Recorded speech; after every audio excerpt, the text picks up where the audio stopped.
On plonge immédiatement dans l'agroécologie pour la Guadeloupe. Découvrez comment les exploitations peuvent exploiter au maximum les ressources naturelles pour produire durablement.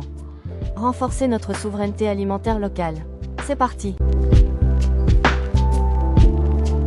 L'agroécologie est une approche globale qui vise à mieux utiliser les processus naturels, la fertilité du sol, la biodiversité, la gestion de l'eau et les régulations biologiques.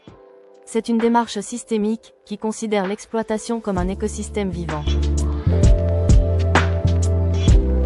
Un agroécosystème regroupe les interactions entre le sol, les plantes, les animaux, l'eau, le climat et les pratiques humaines.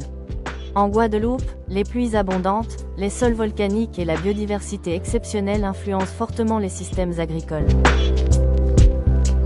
L'agroécologie repose sur plusieurs principes essentiels: diversifier les cultures, recycler les matières organiques, couvrir les sols pour les protéger, préserver la biodiversité et réduire la dépendance aux intrants chimiques.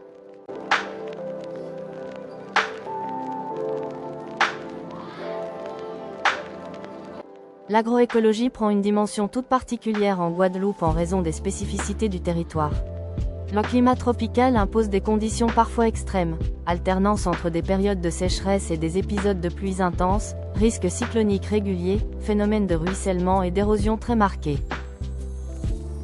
Un service écosystémique est un avantage fourni par la nature.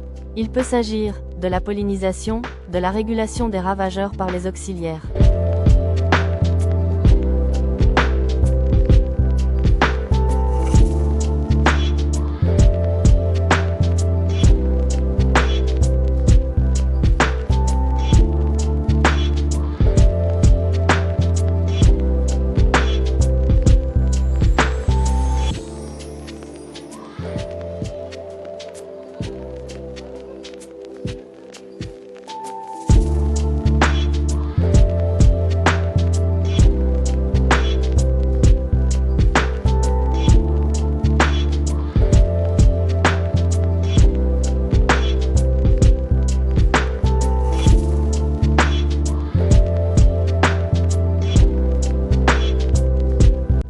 En Guadeloupe, de nombreuses pratiques agroécologiques existent déjà.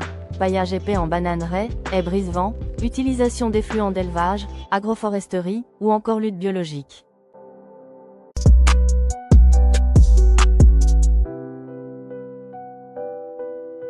Parce qu'elle permet de produire plus durablement, d'améliorer la fertilité des sols, de réduire les charges d'exploitation, et de renforcer l'autonomie alimentaire de la Guadeloupe. L'agroécologie n'est pas une technique unique, mais un ensemble de principes qui permettent d'adapter les exploitations aux réalités du terrain. Vous êtes maintenant prêt à découvrir comment ces principes s'appliquent concrètement à la culture de la banane.